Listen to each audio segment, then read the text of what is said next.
샬롬. 오늘도 하나님 말씀 앞에 나오신 여러분 환영합니다. 우리 함께 기도하겠습니다. 하나님, 오늘도 우리에게 귀한 말씀 주시니 감사합니다. 이 말씀을 통해서 우리의 심령에 하나님이 주시는 용기와 소망, 기쁨이 가득하게 하여 주시옵소서. 내가 쥐어짜는 힘으로 살아가지 않게 하여 주시옵소서.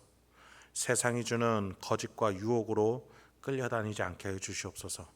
하나님의 자녀로서 명예롭게 살기 원하오니 주여 능력과 용기와 힘을 허락하여 주시옵소서. 예수님의 이름으로 기도했습니다. 아멘. 오늘 함께 살펴볼 말씀 누가복음 1장 26절에서 33절, 누가복음 1장 26절에서 33절까지 함께 살펴보도록 하겠습니다. 오늘도 이 말씀 속에서 역사하실 하나님을 찬양합니다. 지난 본문에서 세례 요한의 출생에 대해서 살펴봤어요. 가브리엘, 하나님의 능력을 나타내는 천사가 세례 요한이 태어날 것을 전해줬죠.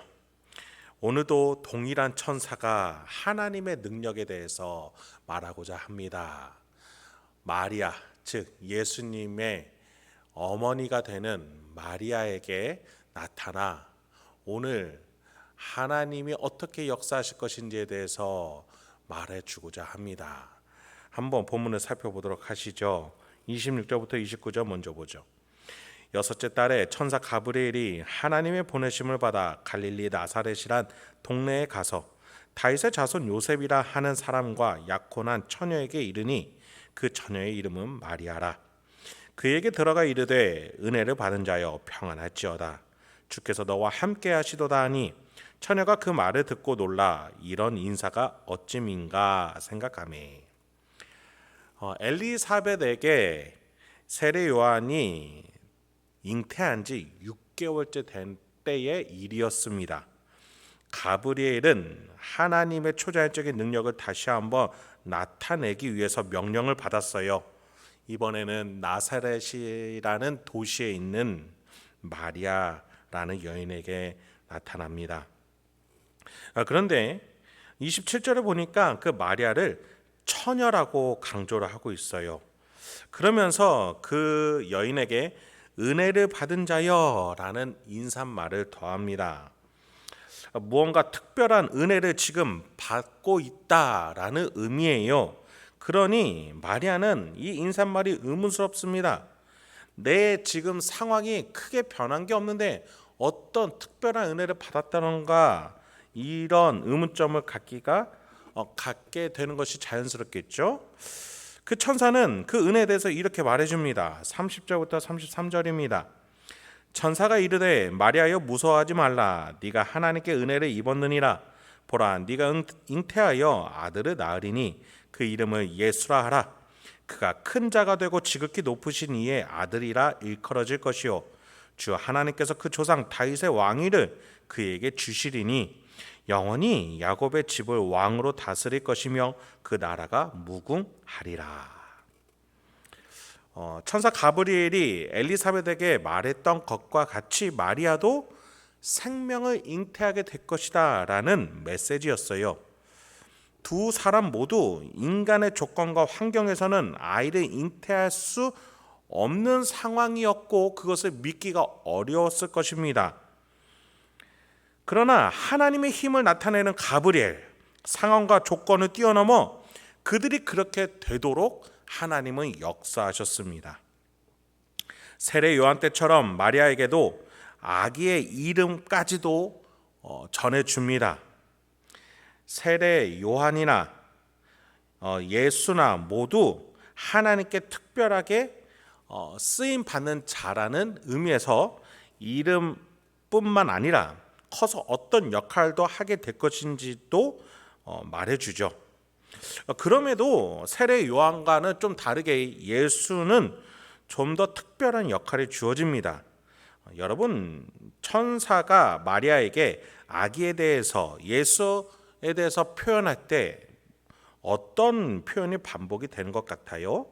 한번 제가 다시 한번 읊어드려 볼 테니 어떤 이미지가 반복되는지 한번 생각해 보십시오. 큰 자, 지극히 높으신 이의 아들 다윗의 왕이 야곱의 집의 왕. 어떤 이미지가 가장 많이 떠오르십니까? 네, 다스리는 자, 왕이라는 이미지가 계속해서 반복이 되고 있죠. 그런데 여러분, 이 천사의 표현을 보면은 인간 왕과는 조금 더 다른 표현이 첨가가 되어 있습니다. 지극히 높은 자, 그리고 나라가 무궁할 것이다. 지극히 높음이라는 형용사와 무궁하다라는 형용사 모두 인간의 차원에서는 쓸 수 없는, 즉 신적 차원, 영적인 세계에서나 쓸 수 있는 영원 또는 지극히 높다, 표현할 수 없이 높다라는 표현입니다. 하나님의 신적인 개입을 말하는 것이죠. 모두 하나님의 역사임을 표현해주는 형용사들이었습니다. 누가는 세례 요한과 예수의 탄생을 거의 비슷하게 말해주고 있어요. 그러면서도 다른 표현들도 확인이 됐죠. 여러분, 이 과정을 통해서 누가는 뭘 말하고 싶었던 것일까요? 마태, 마가, 누가, 요한복음을 비교해 볼 때에 지금 이 본문은 굉장히 독특한 본문입니다. 여러분, 누가가 이 편지를 시작할 때 데오빌로에게 인사말을 했던 것들을 조금 기억해 볼 필요가 있어요. 뭐라고 했습니까? 데오빌로가 알고 있는 것을 근원부터 더 정확하게 알기를 원하노라. 그것이 누가가 이 편지를 쓰는 목적이었어요. 즉 하나님이 약속해서 예언된 것들이 어떻게 과정을 통해서 이루어지는지를 누가는 설명하고 싶었던 거예요. 굉장히 자세하고 섬세하게 누가 어떤 대화를 나눴고, 그래서 어떠한 감정이 들었으며 그 중간 과정은 어땠는지를 누가는 설명하면서 각하 데오빌로여, 예수가 태어날 때는 이런 과정 가운데 있었던 일이었습니다. 이것은 본래 이런 계획이 이렇게 이루어진 것입니다. 참 놀라운 하나님의 섭리이자 지극히 전능하시고 높으신 하나님의 역사 아닙니까? 그렇게 말하고 있는 것이죠. 단순한 믿음이 아니라 구체적인 사실을 언급하며 구체적인 믿음을 누가는 데오빌로에게 언급하고 싶었던 것이지요.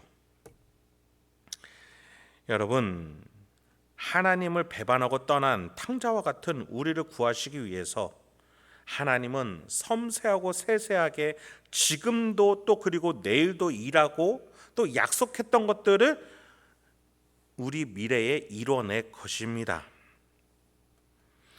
세례 요한과 예수의 탄생에 대해서 구약 선지자들은 내내 예언을 해왔고 그것이 지금 나타난 것이다 라고 누가는 감격에 차서 쓰고 있고 말하고 있는 것이죠. 여러분, 하나님의 약속과 계획은 반드시 이루어집니다. 누가복음을 통해서 특히 우리가 이 섬세한 과정들이 우리 삶 속에도 있다는 사실을 기억하시기 바랍니다.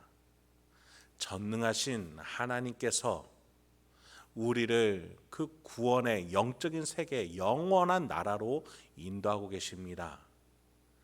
그 과정 하나가 육적인 시야로는 도저히 해석이 안 되지만 하나님과 동행하며 하나님께 물으며 하나님의 손을 붙잡으며 나아갈 때 우리는 섬세한 하나님의 손길을 하나하나 깨닫게 될 것입니다. 여러분, 우리는 아직 이루어지지 않은 두 가지의 약속을 지금도 기다리며 살아내고 있는 줄 믿습니다. 첫 번째는 왕으로서 다시 오실 예수님이었습니다.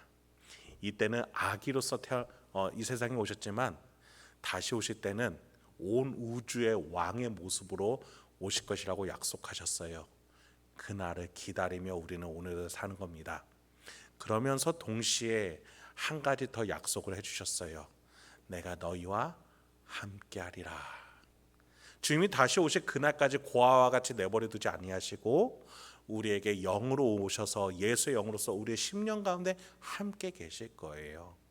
그래서 우리는 내일도 예수의 약속의 성취를 경험할 수 있고 그 다음 날도 그 약속의 성취를 경험하고 붙잡고 믿으면서 살아가야겠습니다. 그리할 때에 우리가 뛰어넘지 못할 장애물은 없습니다. 가브리엘, 하나님의 전능하심, 그것이 우리 인생 가운데도 있을 줄 믿습니다. 예수의 영, 그 성령 하나님이 우리와 함께 하시니 오늘도 저와 여러분 하나님의 자녀답게 명예롭게 믿음의 삶을 살아낼 수 있는 우리가 되게 소망합니다. 함께 기도하겠습니다. 하나님, 오늘도 우리에게 귀한 말씀 주시니 감사드립니다. 주여, 우리의 삶 가운데 아픔과 어려움, 고난과 역경이 있습니다. 그것들이 크게 보입니다. 그러나 주여, 그것들에 휘둘리지 않게 하여 주시옵소서. 그것보다 더 큰 전능하신 하나님, 온 우주의 창조자 되시는 하나님, 그리고 우리의 왕 되신 예수 그리스도, 그리고 우리와 함께 계시는 성령 하나님이 이 가운데 계신 줄 믿습니다. 부활로 역사하신 그 성령 하나님이 오늘도 우리를 깨닫게 해주시고 낭망하여 넘어져 있는 우리 모두를 그 부활의 능력으로 다시 일으켜 세워주실 줄 믿습니다. 주여, 그 어떤 것에서도 넘어졌다 할지라도 다시 일으켜 세워주실 그 하나님을 믿으며 오늘도 명예롭게 승리해 나가며 기뻐할 수 있는 우리 성도인들과 제가 되도록 인도하여 주시옵소서. 예수님의 이름으로 기도했습니다. 아멘.